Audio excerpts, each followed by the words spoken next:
Kemudian untuk sesi terakhir sudah ada bersiap-siap Pak Aditya Roni Effendi. Beliau merupakan dosen di Universitas Gadjah Mada. Beliau alumni dari Universitas Gadjah Mada dan akan memberikan presentasi mengenai basic mathematical modeling of Sharia Finance. Kepada Pak Roni, dipersilahkan Pak. Oke, bismillahirrahmanirrahim. Assalamualaikum warahmatullahi wabarakatuh. Terima kasih atas kesempatannya Pak Bayu, Bu Ana, juga presenter sebelumnya Pak Lukman dan Bu Nila. Saya di sini menyampaikan pemodelan dasar ya dari keuangan syariah. Jadi ini suatu pemodelan benar-benar basic, Jadi saya hanya menghubungkan ya, walaupun mungkin secara formal itu saya kira belum ada lah ya, bahwa finance syariah finance itu modeling matematikanya itu seperti apa gitu. Jadi ini saya hanya menghubung-hubungkan apa yang sudah pernah saya pelajari begitu dari matematika, aktuaria, statistika dengan konsep-konsep yang ada pada pada keuangan syariah begitu ya. Ya, kalau kita melihat apa sih sebenarnya keuangan syariah itu, maaf udah sekian.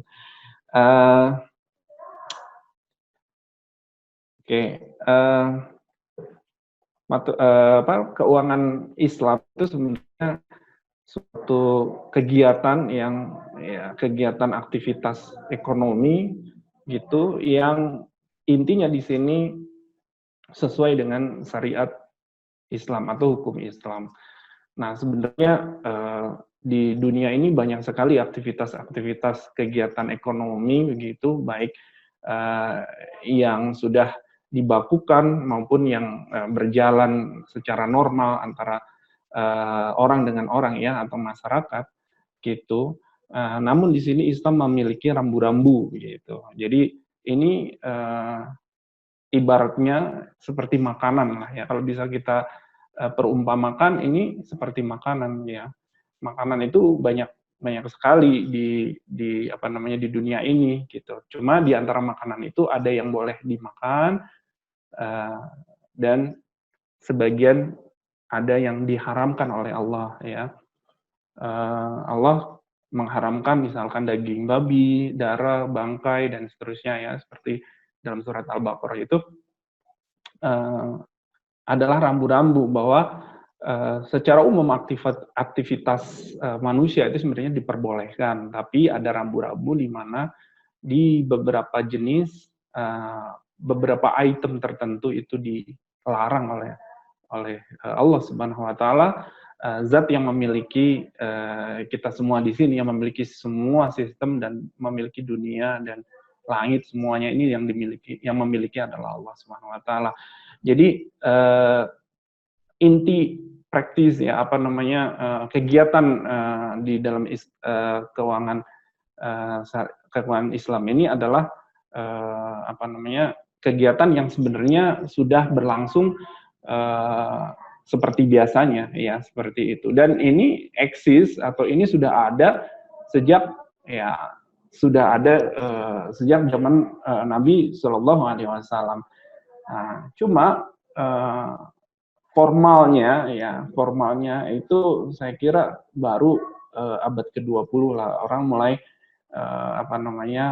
memformalkan kegiatan finance itu, bahkan membuat model-modelnya seiring dengan keuangan internasional itu juga memiliki model-model matematik ya yang sudah ada seperti itu ya. Ya, masalahnya di sini adalah umat Islam ini dalam posisi kita bisa dikatakan kita ini mengekor dengan apa yang diinisiasi gitu oleh Barat gitu. Kalau kita lihat Barat itu tidak ada batasan ya, semua aktivitas ekonomi, makanan dan seterusnya mereka tidak punya batasan, sehingga mereka bebas berkreasi apapun saja mereka bisa lakukan. Sedangkan di dalam Islam itu banyak sekali perintah-perintah, batasan-batasan yang salah satu tujuannya adalah mengukur kadar keimanan kita. Apakah kita melakukan apa yang dilarang atau kita taat kepada Allah, tidak melakukan apa yang memang diharamkan oleh Allah Subhanahu wa taala. Jadi intinya adalah seperti itu. Nah, karena kita mengekor apa namanya Barat ini ya. Nah, jadi supaya kita bisa survive, kita juga akhirnya apa namanya mengembangkan sistem yang ya bisa dikatakan bisa hadir tapi masih tetap apa namanya complies ya. Complies itu masih tetap sesuai dengan syariat Islam gitu. Nah, ini yang menjadi permasalahan di apa namanya di dunia Islam sekarang. Apakah kita ini apa namanya mengekor saja gitu, ataukah kita sebenarnya ingin mengganti tatanan ekonomi ini biar 100% semua itu sesuai dengan apa yang Allah perintahkan. Nah, apakah kita bisa sampai ke sana? Nah, itu yang menjadi PR bagi umat Islam. Ya, apakah kita mengikuti apa yang ada di Barat, kemudian membuat suatu compliance gitu ya, supaya itu bisa sesuai. Nah, secara umum apa saja batasan-batasan dari keuangan Islam di sini? Nah, tadi Bu Novriana juga sudah menjelaskan bahwa ya kita prinsip umumnya adalah kita diharamkan untuk melakukan atau mengambil usury interest ya, atau riba di situ. Ini benar-benar tidak diperbolehkan ya. Bahkan tadi emas, perak yang ekuivalen saat ini dengan uang ya, itu juga pun dikategorikan sebagai barang yang ribawi begitu. Kemudian ada juga larangan kita menginvestasikan pada suatu kegiatan bisnis. Pada kegiatan bisnis itu dilarang ya, jelas-jelas dilarang oleh Allah Subhanahu wa taala, baik menurut dari Al-Qur'an maupun dari hadis ya. Ya seperti apa namanya? Alkohol, babi ya, seperti itu.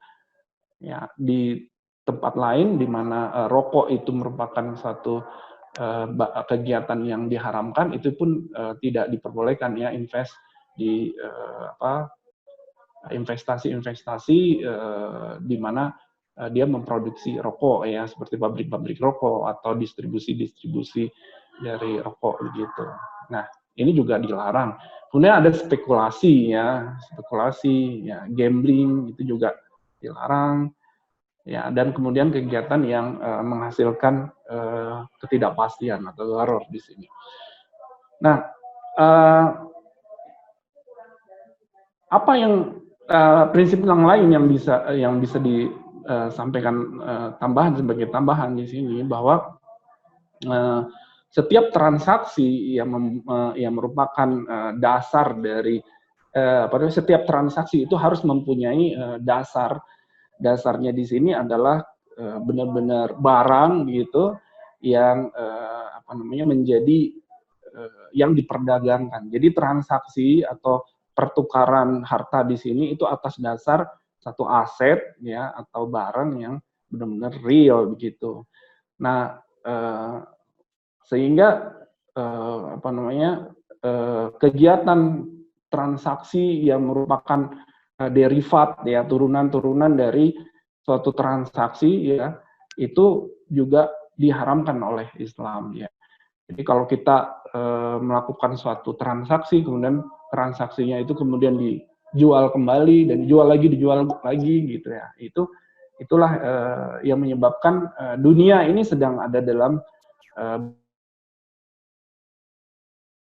bentar lagi ini akan, mungkin ini sudah pecah ya dengan adanya COVID-19 ini, orang-orang yang memperdagangkan angka-angka, tulisan-tulisan, kertas-kertas, itu akan merasakan bahwa dia akan melanggar dari apa yang Allah tetapkan di sini. Jadi material finality itu setiap transaksi harus berdasarkan barang atau harta yang benar-benar real, benar-benar ada gitu. Kemudian ada juga prinsip profit loss sharing di sini, PLS ya.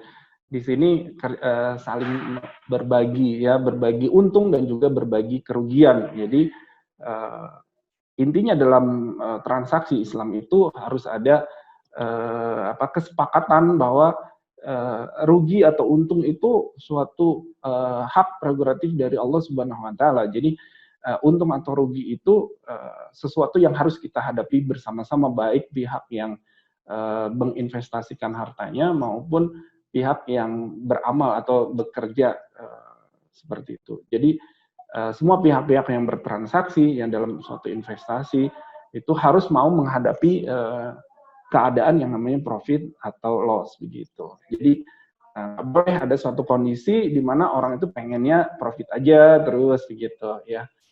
Ya. Dan yang seperti ini hari ini banyak sekali orang ingin tetap terus profit ya, dia tanam uang di bank dan setiap bulan dia mendapatkan bunga dari banknya itu kayak gitu ya, dan bunga itu didapatkan entah dia rugi atau transaksi underlying transaction-nya profit atau loss tidak diperhitungkan di sana, tidak dipikirkan ke sana gitu. Yang penting tetap harus selalu profit. Nah, ini yang diharamkan dari Allah Subhanahu wa taala. Nah, kemudian di sini ada akad tadi Ibu Ana mengatakan ada akad. Nah, akad-akadnya seperti apa ya? Di sini ada beberapa, sebenarnya bisa dibaca. Saya tidak mau mendalami lebih lanjut ya. Ada mudharabah, ada kemudian musyakarah, kemudian ada juga ijarah di sana, di mana jenis-jenis dari financial arrangement ini merupakan rambu-rambu ya. Jadi di dalam Islam itu benar-benar sudah ada rambu-rambunya, apa yang boleh dan yang nggak boleh. Jadi memang dalam hal kita berkreasi di situ, memodelkan atau meng-create suatu produk baru keuangan yang kompleks syariah ini memang agak sulit gitu, karena rambu-rambunya memang sudah sangat jelas gitu. Nanti akan dijelaskan bahwa ini berbeda sekali dengan konvensional finance ya, seperti itu. Nah, ini sebelum saya mau masuk ke dalam memodelkan secara matematis, ya, mungkin kita terlebih dahulu kembali ya menyadari bahwa kita harus yakin bahwa ya Allah itu tahu segala sesuatunya. Jadi manusia tidak akan mungkin mendekati atau mungkin melebihi pengetahuan dari Allah Subhanahu wa taala.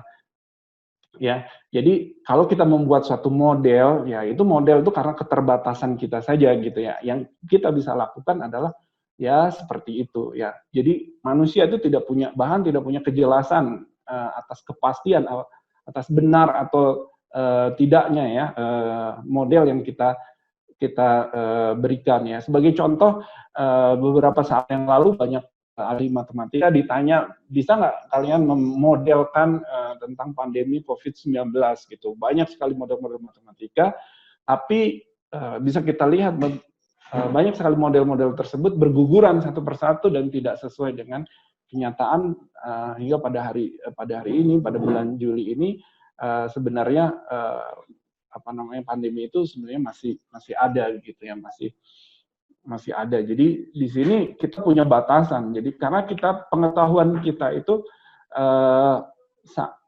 sangat dipengaruhi oleh panca indera kita, akal kita, yang awalnya kita tidak tahu gitu. Sedangkan Allah itu tahu semuanya, baik sebelum, sesudah maupun pada saatnya Allah semua tahu. Dan juga kita bahwa pengetahuan Allah itu kekal ya, tidak hilang dan ya tidak mungkin dilupakannya begitu ya. Nah, setelah kita yakin itu dan kita tahu rambu-rambunya itu, nah ini bagian dari ikhtiar kita. Bagaimana sih kita memodelkan keuangan syariah secara matematis misalkan. Nah, itu boleh kita lakukan. tapi tanpa kita melupakan kaidah-kaidah tadi ya, seperti itu. Nah, kalau kita mencoba mengurai sedikit tadi ada prinsip material finality of transaction, ya arti setiap transaksi itu harus punya underlying asetnya, harus ada objeknya yang jelas. Nah, kita dengan demikian bisa fokus pada bagaimana memodelkan cash flow-nya, ya gitu ya. Ini pemodelan yang sangat dasar, ya, yang merupakan pemodelan yang sangat basic. Bagaimana kita bisa memodelkan cash flow-nya, ya. Nah, berbeda dengan keuangan konvensional yang fokus pada financial engineering, menciptakan produk-produk baru dan seterusnya. Di dalam keuangan syariah itu sangat terbatas pada ketentuan-ketentuan yang memang tidak boleh dilanggar oleh kita gitu. Nah, ini yang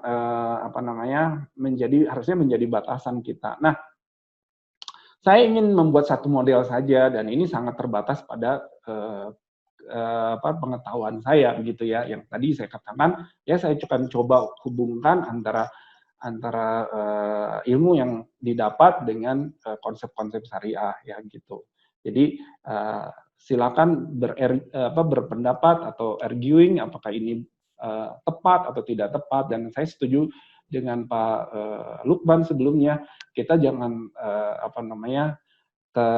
terhambat ya dengan ketentuan. Kita harus sesuai dengan misalkan fatwa MUI dan seterusnya tadi seperti yang sudah dijelaskan oleh Pak Lukman pada presentasi sebelumnya. Nah, saya mencoba membuat model ya didasar oleh satu buku. Ini buku yang saya baca, bukunya ini sudah cukup lama, 2008, yang judulnya Market Consistent Actuarial Valuation. Nah, di dalam buku ini sebenarnya ini bukan buku matematika keuangan syariah ya. Cuma di sini ada kata-kata market consistent di sini. Nah, pada pendahuluan buku ini ada hal-hal yang menarik. Wutri ini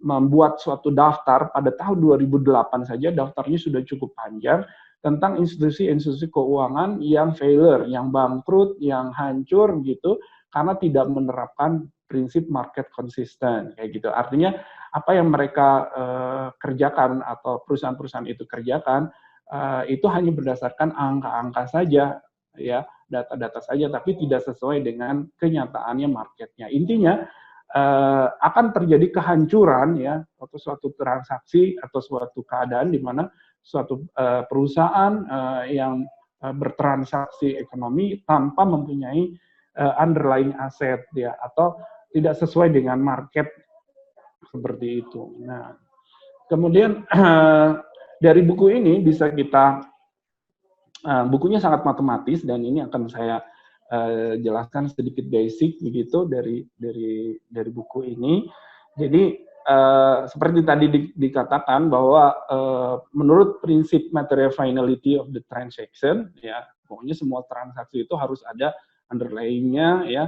Berarti kan kita bisa memodelkan cash flow-nya. Jadi cash flow itu aliran dananya. Aliran dana itu maksudnya bagaimana sih suatu bisnis itu naik turunnya, untung ruginya dan seterusnya dari waktu ke waktu. Nah, itu bisa kita fokuskan ke sana untuk basic atau basic building blocks-nya. Building blocks itu maksudnya kalau kita bangun bata itu mungkin fondasi yang paling awalnya kita bisa bangun dari bagaimana kita memodelkan cash flow-nya gitu. Nah, di sini kita bisa lihat nih, seandainya suatu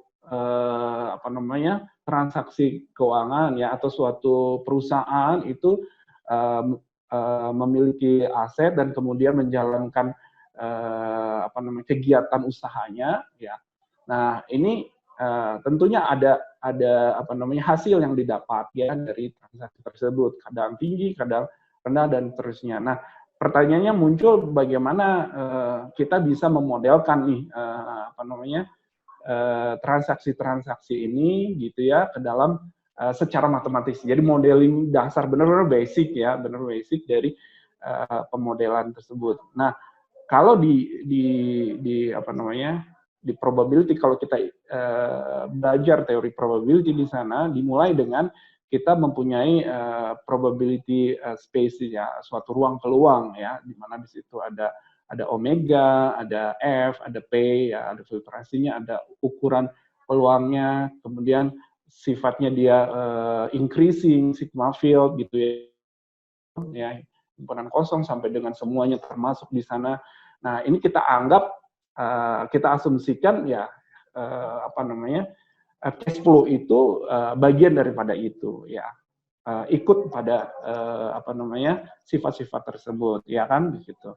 Dan selanjutnya kalau asumsi itu memang betul terpenuhi, ya kita juga bisa tambah dengan asumsi bahwa dia adapted. Artinya adapted ini kita setiap peubah acak yang ada di dalam vektor X di sini, ya ini teradaptasi dengan semua aturan-aturan yang ada di situ ya.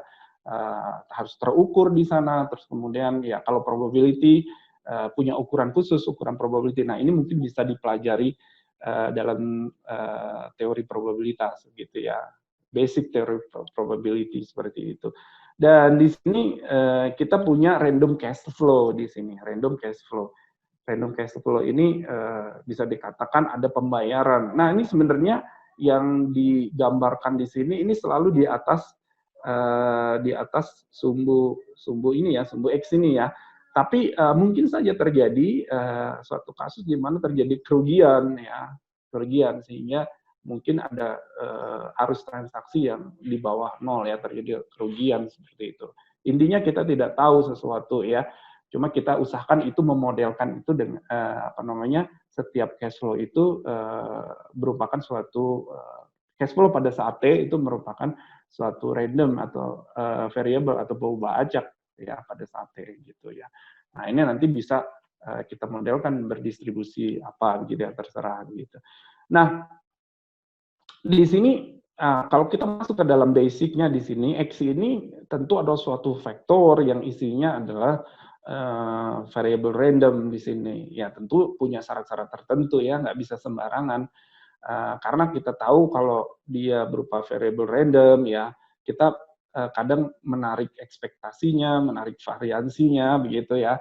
Dan ini harus terpenuhi dong variansinya, katakanlah variansi itu yang menjadi masalah di situ. Kita harus bisa mendapatkan variansi yang berupa yang terhingga, yang ada gitu ya, bilangan real berapa, bukan yang tidak berhingga begitu ya, seperti itu. Nah, jadi harus dipersiapkan suatu ruang yang cocok ini untuk si makhluk X-nya ini dia termasuk apa sih? Dia termasuk di kelompok apa gitu, dia ada di dalam ruang apa. Nah, ruang yang cocok ya untuk X tersebut bisa dikatakan ada yang paling cocok di sini adalah ruang Hilbert yang punya dimensi n+1 di sini. Asumsinya kita dari 0 ya, 0 ada transaksi terus sampai dengan n ya, seperti itu.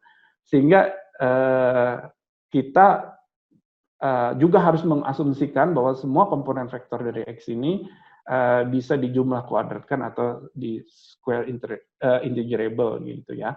Atau sering saja kita sebut sebagai di L2 begitu, di L2. Jadi X ini ada di L2. Nah, jadi kita udah tahu bahwa X ini makhluk yang ada di ruang L2 kan, seperti itu. Nah, tentu harus ada kelengkapannya ya, ruang ini ada apa aja sih, fitur-fitur apa sih di ruang ini ya, yang bisa kita pakai di sini ya. Ya, yang pertama tadi sudah disebutkan ya, dia berhingga lah, square. Ketika kita menjumlah kuadratkan itu berhingga. Ini kita perlukan nanti kalau kita mau menarik variansinya dan seterusnya. Terus kemudian juga dilengkapi dengan inner product ya, atau hasil kali dalam ya.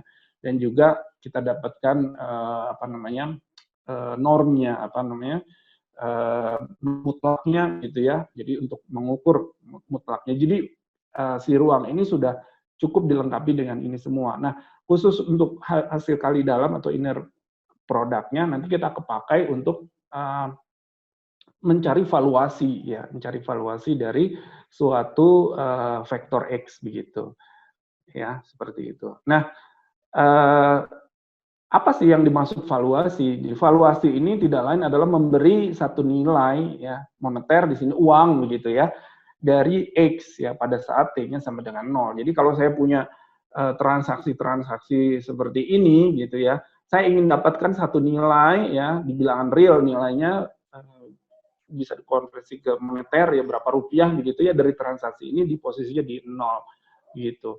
Nah, nilai ini bisa dikatakan harga itu, harga value dari X itu di 0 ya.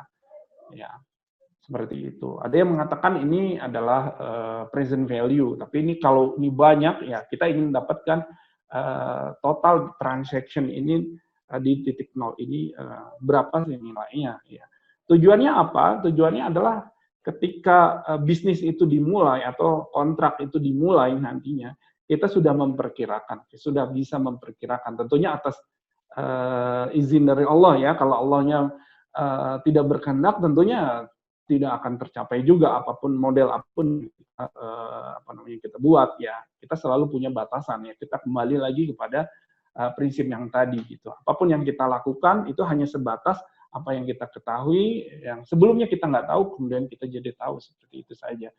Ya, jadi kita bisa dapatkan satu nilai ya di awal sebelum kontrak itu berjalan. Nah, ini berguna untuk memprediksi ya, memprediksi apa namanya berapakah kira-kira return-nya, atau kita bisa setting ya di awal ya segala sesuatunya untuk suatu kontrak di masa yang akan datang, baik jangka pendek maupun jangka panjang. Jadi kita sudah tahu nilai kontraknya itu seperti apa. Nah, kita akan mengarah atau menukik ke arah itu gitu. Jadi tujuan dari presentasi saya di sini hanya pada basic building block tadi, bagaimana kita memvaluasi kalau bentuknya seperti ini gitu, berupa stokastik begini. Nah, valuasi itu secara matematis itu artinya kita membentuk ya, mengkonstruksi suatu fungsi. Tadi Pak Lukman juga mengatakan nih, ya kalau bisa dibuat satu fungsi gitu dan seterusnya, ya mungkin seperti itu. Ya fungsi ini ya dari L2 tadi ke bilangan real. Maksudnya dari nilai-nilai X yang variabel tadi, yang stokastik tadi gitu, dan jangka panjang gitu, ada beberapa nilai pada T yang berbeda-beda itu tadi, ke satu nilai R ya, satu nilai di dalam bilangan real begitu ya, di R ya. Nah, di sini nilai tersebut adalah satu angka gitu. Berapa sih nilainya begitu dari transaksi-transaksi tadi. Nah, jadi ini ya apa namanya definisi secara matematis dari fungsi valuasi. Kita sebut fungsi valuasinya V di sini, gitu. Ya, dan ini nilai saatnya adalah di T sama dengan 0, seperti itu ya. Nah, tentunya ada asumsi-asumsi untuk V ini ya. Ya, bisa dikatakan fungsi V ini adalah present value function di sini. Ya, yaitu suatu fungsi yang membawa nilai uang dari transaksi-transaksi tadi ke nilainya di T sama dengan 0. Nah, ada syarat-syaratnya, ini mungkin bisa dipelajari syarat-syaratnya atau supaya itu bisa kita pakai lebih lanjut, kita asumsikan memenuhi paling tidak ada ketiga sifat ya, kepositifan, kekontinuan, dan kelinieran. Ya, seperti contohnya kelinieran ini ya, ini sangat penting. Kalau dia memiliki sifat ini ya, kita bisa pecah ya satu transaksi AX sampai BY ini menjadi dua transaksi seperti ini. Jadi dia linear dalam penjumlahan seperti ini. Ya, seperti itu. Nah, menariknya lagi tadi sudah dikatakan bahwa L2 tadi dilengkapi ruang hasil, dilengkapi dengan inner product di sana. Nah, ada satu teorema tahun 1907 dari Ries di sana. Ries ini seorang Prancis, Frederick Ries di sini. Teori ini mengatakan, teorema ini mengatakan bahwa kalau memang ada ruang tadi seperti tadi, maka untuk keseluruhan, untuk seluruh X di L2 di sini, maka berlaku seperti ini. Ya, jadi ada phi di sini ya, ada phi di sini dia ini mempunyai jenis yang sama dengan X ya, di mana kalau dioperasikan dalam inner produknya tadi, kita bisa mendapatkan nilainya, dan ini ada di apa namanya, di bilangan real ya, di real gitu ya. Jadi hasil kali dalam dari vektor ini, dari kedua vektor ini berupa suatu nilai di dalam bilangan real begitu, seperti itu. Ya, seperti itu. Nah, ini adalah teori representasi Ritz. Ya. Nah, dengan teorema representasi Ritz ini, kita bisa mengkonstruksi phi di sini, ya, phi di sini. Di dalam ekonomi, phi ini kadang disebut sebagai state price density, sedangkan Duffy ini menulis buku ini, buku tahun 96 ya, suatu konsep tentang deflator. Nah, jadi bisa dikatakan di sini phi di sini adalah suatu deflator ya. Deflator, atau kalau dalam terminologi di ilmu ekonomi disebut sebagai state price density, seperti itu. Ya, nah, apa itu deflator? Ya, deflator ini membawa dana pada waktu T ke nilainya di waktu 0 ya. Jadi seperti valuasi tadi. Jadi VT itu adalah suatu vektor ya, di dalamnya ada suatu cara gitu ya. Pokoknya bisa membawa dana tersebut ya, atau transaksi pada waktu T ke nilainya pada waktu 0. Nah, transportasi dana dari waktu T ke nilainya pada waktu 0 ini adalah transportasi yang sifatnya stokastik gitu. Sifatnya stokastik. Nah, sehingga katakanlah di sini misalkan ada XT yang 0, XT semua, itu tidak harus independen dengan VT, atau bisa kita katakan di sini ekspektasi dari XT dot phi T ini tidak sama dengan ya ekspektasi ini. Jadi dia tidak harus independen ya, tidak harus independen ya, seperti itu. Nah, sekarang kita coba pakai dengan yang standar, yang biasa. Nah, tujuan dari pemodelan ini adalah membuat suatu model yang umum sebenarnya. Artinya dengan model yang umum ini, yang konvensional pun bisa menggunakan model tersebut. Nah, kita ambil contoh di sini yang konvensional. Di sini. Sistem keuangan konvensional ini mengandalkan conventional discounting ya, sebagai motor penggerakan. Ya. Conventional discounting ini mengambil tingkat yang tetap, tingkat bunga yang tetap sepanjang periode yang ditetapkan. Jadi untuk discountingnya itu ada rate-nya yang tetap di situ. Nah, kita bisa tuliskan deflatornya adalah seperti ini. Jadi phi T ini adalah komponen dari vektor phi ya. Vektor phi komponen pertama, kedua sampai ke n gitu. Nah, setiap komponennya adalah ini. Jadi kalau kita bayangkan ini suatu vektor begitu yang isinya adalah ini ya. T-nya bisa bergerak dari dari 1 ya sampai dengan n plus 1 gitu kan, totalnya adalah n, seperti itu. Nah, contohnya adalah bagaimana menghitung anuitas awal misalkan dengan conventional discounting. Ini contohnya misalkan ada suku bunga konstan I per tahun gitu.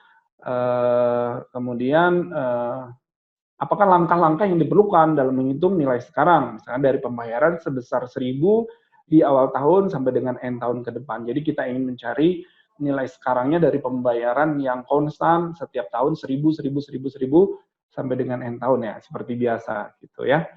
Nah, dengan representasi RIS tadi ya, kita bisa buat vektor X-nya, vektornya konstan saja, 1 terus sampai terakhirnya 0 ya.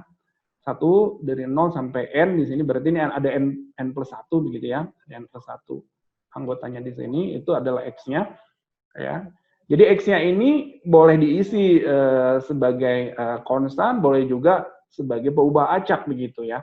Nah, ini dalam hal ini konstan begitu ya. Terus kemudian deflator konvensionalnya adalah 1 tambah I pangkat T. Nah, sehingga kita bisa membentuk atau mengkonstruksi deflator tersebut dalam bentuk vektor seperti ini ya, dan ini ada di L2 ya, N plus 1 jumlahnya, N plus 1 gitu. dengan V-nya ada 1 bagi 1 tambah I, ya, seperti biasa.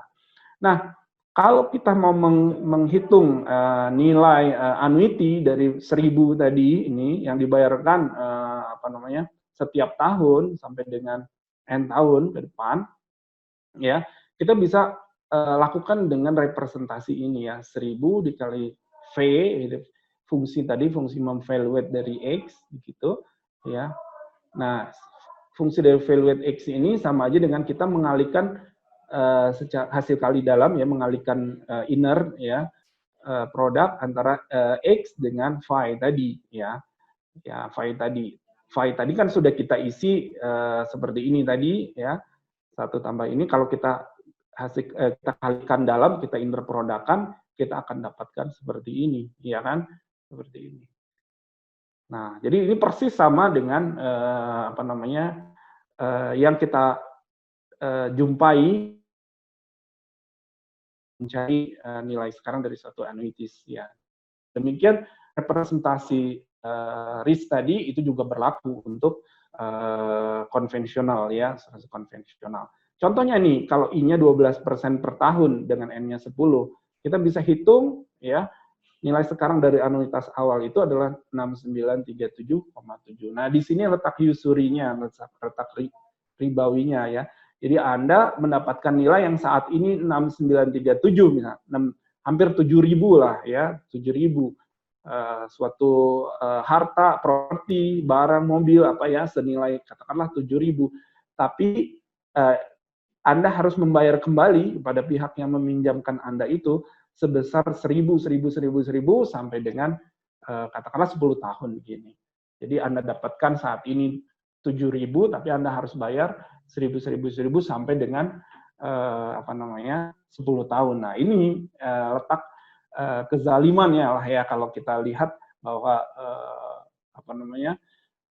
konvensional finance itu punya aspek yang sangat buruk begitu untuk mencekik manusia di sini, ya, yang meminjamnya. Pada awalnya tentu semua orang senang mendapatkan uang 7.000 dan menganggap bisalah membayar setiap tahunnya 1.000 begitu, ya. Tapi dalam ketika menjalani, kita nggak tahu di tengah-tengah jalan ada pandemi COVID-19 atau dari seterusnya, sehingga itu semua tidak diperhitungkan karena manusia selalu mengatakan masa depan selalu baik-baik saja. Nah, ini masalah daripada konvensional finance. Jadi selalu dengan mudahnya menganggap masa depan itu pasti sesuai dengan apa yang dipikirkan atau apa yang direncanakan. Padahal Allah Maha berkuasa atas segala sesuatu begitu. Nah, lawan dari itu adalah stochastic discounting. Nah, stochastic discounting ini kita tidak menyerahkan pada suatu angka di mana angka itu selalu tetap, ya, dan seterusnya. Tapi di sini stokastik sifatnya berfluktuasi di sini. Nah, salah satu kelebihan dari representasi risk tadi, ya, dibanding model lain klasik, bahwa representasi ini juga bisa mengakomodasi valuasi yang sifatnya stokastik, gitu. Dengan dimungkinkannya phi ini bisa memuat peubah-peubah ajak atau variable random di sana, ya. Kita dapat memvaluasi satu produk keuangan dengan suatu deflator yang sifatnya stokastik, gitu. Selain deflator yang tadi kita sifatnya konstan. Jadi ini sangat umum sekali, konstan. Oke, dengan stokastik juga bisa begitu. Salah satu kelebihan dari representasi risk. Nah, ini yang akan saya gunakan di sini, celah ini akan saya gunakan, ya, apabila kita bisa memodelkan suatu sistem keuangan dengan suatu landasan transaksi ekonomi yang real tadi, ya, memang ada barangnya dan bisa dijamin bahwa transaksi itu memenuhi hukum syariat yang Islam halal gitu, ya, kita katakan bahwa model ini bisa mendekati syariah, ya. Dan salah satu yang unggul di sini adalah kita sama sekali nggak tahu gitu masa depan itu seperti apa. Jadi kita buat model itu secara stokastik di sini. Dan ini lebih dekat kepada Islamic finance menurut saya pribadi gitu. Nah, salah skema yang paling simpel lah, ya, adalah skema mudharabah. Nanti mungkin teman-teman bisa membuat skema-skema yang lebih kompleks lagi gitu. Nah, ini yang dibahas di sini ada skema mudharabah yang yang sangat sederhana ya. Jadi ini ceritanya ada orang klien ya dan bank di sini. Klien dan bank ini mendiskusikan tentang suatu rencana bisnis. Akhirnya kalau disetujui, misalkan disetujui gitu, maka bank ini mengeluarkan mendanai lah proyek tadi ya.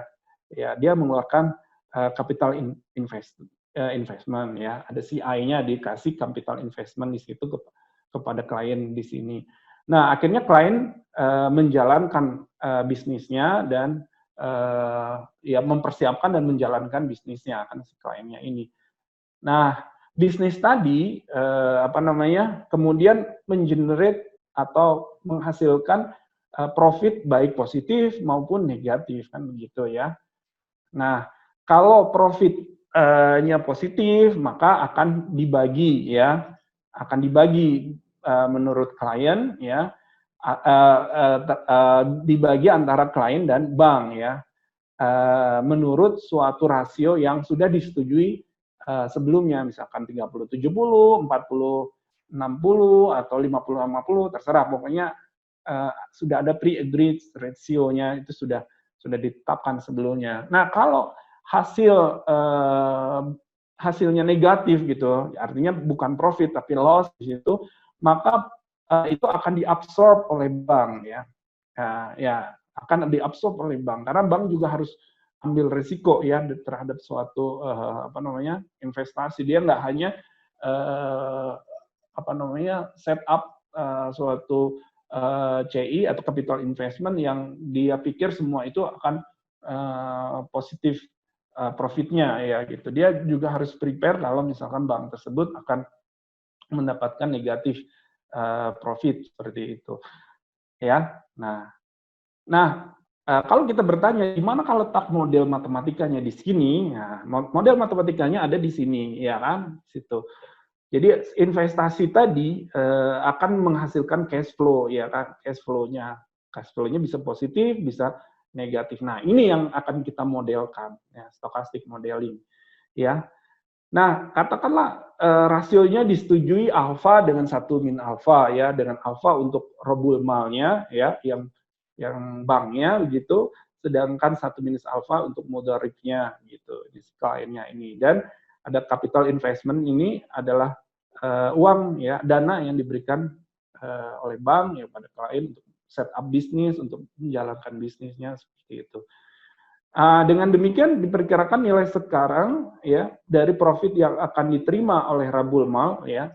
Rabul Mal di sini ini adalah ya alfa ya dikali capital investment-nya dikali nilai sekarang. Nah, ini di sini. Ya, jadi yang kita set up modelingnya ini adalah di sini ya, V nilai value dari X dengan kita setting deflatornya phi ini. Ya, baik X maupun phi-nya bisa kedua-duanya adalah vektor yang isinya adalah peubah acak variable random ya, baik cash flow dari transaction-nya maupun deflatornya, itu kedua-dua ini bisa kita set up secara stokastik begitu. Nah, banyak sekali kalau ditanya apa sih model-model stokastik yang bisa dipakai, itu banyak sekali. Saya hanya melis sedikit saja ya, bisa di searching di jurnal banyak sekali. Yang paling sederhana di sini ada binomial tree ya, pohon binomial ya. Setting I naik dengan rate U, turun dengan D, dengan U sama dengan 1 per D begitu ya. Kemudian pada periode kedua begitu juga ya, seperti itu ya. Nah, nilai ini bisa kita masukkan untuk membuat suatu deflator ya. Kita bisa konstruksi deflator dengan seperti ini. Ini kita lihat ada P di sini, perkalian di sini karena nilai 1 ditambah I yang hasil dari naik dan turun ini kita kali-kalikan gitu ya. Nanti akan mendapatkan banyak sekali nilai dan peluangnya. Nah, itu kita tinggal cari ekspektasinya nanti ya untuk mendapatkan ekspektasinya gitu. Jadi ini sangat stokastik seperti pergerakannya dengan model pohon binomial ya. Nah, dengan demikian kita bisa ya perkirakan ya nilainya. Sekali lagi diingatkan ini cuma hasil perkiraan dari manusia saja kan kayak gitu ya. Yang sebenarnya tentu hanya Allah yang tahu ya berapa kebenaran naik atau turunnya suatu bisnis dan seterusnya ya, seperti itu. Nah, model yang lain ada juga model Vasicek ya. Ini orang Ceko, Vasicek ini dia membuat satu model yang bedanya modelnya ini continue ya, modelnya ini model continue. Di sini ada persamaan diferensial stokastik di sini tentang RT. Jadi RT-nya bergerak dinamis ya. Ini kalau kita plot, kita isi alfa, betanya ada berapa nih? Ada 3 ya, ada 3 parameter di sini, ada B, ada alfa, ada sigma di sini. Ya, di mana B ini bisa kita katakan sebagai rata-rata akhir ya kira-kira. Jadi kalau kita setting dengan model Vasicek ini, fluktuasinya itu nanti akan mendekati ya atau berada pada sekitar nilai B. Jadi nilai B ini kira-kira rata-ratanya lah ya. Jadi kalau kita punya apa ya perkiraan bahwa bisnis kita ini ya rata-ratanya akan sekian nanti ya, itulah nilai B gitu ya. Ini ada long term mean ya. Kemudian ada alpha, itu ada kecepatan untuk ngebolak-balikinnya ya antara ke atas atau ke bawah dari nilai minnya tadi. Kemudian ada sigma ya instan ya, volatilitas instan ya. Semakin tinggi sigma itu semakin random dia, semakin random ya, ada winnernya di sini ya, ada Brownian motion ya kalau kita belajar gerak Brown di sana. Ini bagian yang stokastiknya kayak gitu ya, bagian yang stokastiknya di sini ya, kita tambahin ini. Jadi ini seperti model-model stokastik yang lain seperti gerak Brown atau Black-Scholes dan seterusnya ya, ada bagian atau suku ini yang memastikan bahwa dia akan bergerak secara stokastik begitu. Nah, namun itu model adalah model continue. Jadi supaya kita bisa pakai ya, umumnya prakteknya itu diskrit ya kan, pada bulan berapa. Jadi bisa kita tahun atau bulan berapa itu sifatnya diskrit. Jadi bisa kita lakukan proses diskritisasi. Ini ada teorinya sedikit, tapi ya mungkin langsung saja nih. Jadi proses diskritisasi dari model Vasicek yang kontinu salah satunya adalah dengan seperti ini ya. Sehingga di sini kita bisa lihat ini rekursif gitu ya. Nilai I tambah 1 adalah nilai rate yang sekarang dipengaruhi oleh rate yang sebelumnya ya, dengan ada efek randomnya juga di sini dan efek konstannya juga seperti itu. Nah, ini adalah model Vasicek. Nah, terus kemudian dari sini kita bisa konstruksi deflatornya ya, masih seperti tadi ya, karena RT-nya adalah ini ya, kita tinggal pasangkan. Nah, kemudian kita bisa buat satu model produk keuangan syariah seperti tadi, menghitung nilai sekarang dari investasi mudharabah gitu, misalkan seperti itu. Ya, nah selain Vasicek atau binomial tree tadi masih banyak model-model yang lain, trinomial, multinomial, ada CIR, Cox, Ingerson, Ross, ya Black-Scholes dan lain-lain sebagainya, banyak sekali model itu, semua bisa dipakai karena kita sudah punya rumusnya, punya tempatnya ya. Nah, tempat vektornya. Nah, ini bisa diisi dengan model-model apa saja di situ. Kemudian distribusi baik yang umum atau sering kita pakai seperti gamma, eksponensial, normal atau apa ya, log normal mungkin ya lebih tepat ya. Itu bisa yang ditemukan kemudian ya, atau masih dalam riset ya, yang bisa mengadaptasi dengan ekor gemuk ya, kemudian nilai-nilai ekstrim dan seterusnya, itu bisa kita pakai untuk mengkonstruksi vektor dari cash flow dari depan. Sangat terbuka sekali kalau ada teman-teman mungkin di sini yang mau ke arah sana ya, itu sangat dimungkinkan seperti itu ya. Jadi mungkin itu saja yang bisa disampaikan. Wallahu alam bisawab ya. Apa yang saya sampaikan ini tentunya ada dalam keterbatasan dan hanya saya menyampaikan apa yang saya ketahui saja seperti itu, dan ini pastinya banyak kesalahan dan kekurangan. Terima kasih, saya kembalikan kepada moderator. Assalamualaikum warahmatullahi wabarakatuh.